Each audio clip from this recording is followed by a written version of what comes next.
సిద్దిపేట పట్టణంలోని MLA camp కార్యాలయంలో బీఆర్ఎస్ నాయకులు మీడియా సమావేశం నిర్వహించారు.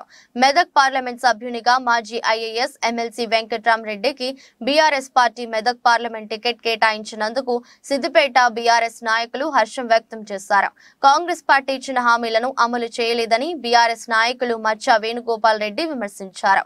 420 హామీలతో గద్దెనెక్కిన కాంగ్రెస్ పార్టీని నిలదీస్తామని వారు తెలిపారు. హర్షం వ్యక్తం చేస్తా ఉన్నాం. గౌరవనీయులు తెలంగాణ రాష్ట్ర ప్రదాత కేసీఆర్ గారు ఈ నిర్ణయం తీసుకున్నందుకు మేము వారి వెనుక కట్టుబడి ఉంటామని చెప్పి వెంకట్రామరెడ్డి గారి గెలుపు కోసం పాటుపడతామని భారత రాష్ట్ర సమితి కార్యకర్తలుగా ప్రతిజ్ఞ చేస్తూ ఉన్నాం. గతంలో 2004 నుంచి 2019 వరకు తీసుకుంటే ప్రతిసారి కూడా తెలంగాణ రాష్ట్ర సమితి విజయం సాధించింది.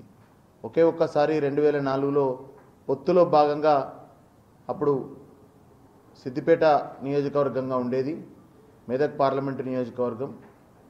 సిద్దిపేట అభ్యర్థిగా కాంగ్రెస్ పార్టీ అభ్యర్థిని పొత్తులో భాగంగా ప్రకటిస్తే కూడా అప్పుడున్నటువంటి తెలంగాణ రాష్ట్ర సమితి ఎక్కువ మరి స్థానాల్లో అత్యధికంగా మరి ఓట్ల శాతాన్ని ఇచ్చి అప్పుడున్నటువంటి నంది ఎల్లయ్య గారిని సర్వే సత్యనారాయణ గారిని కూడా గెలిపించడంలో ముఖ్య పాత్ర పోషించింది.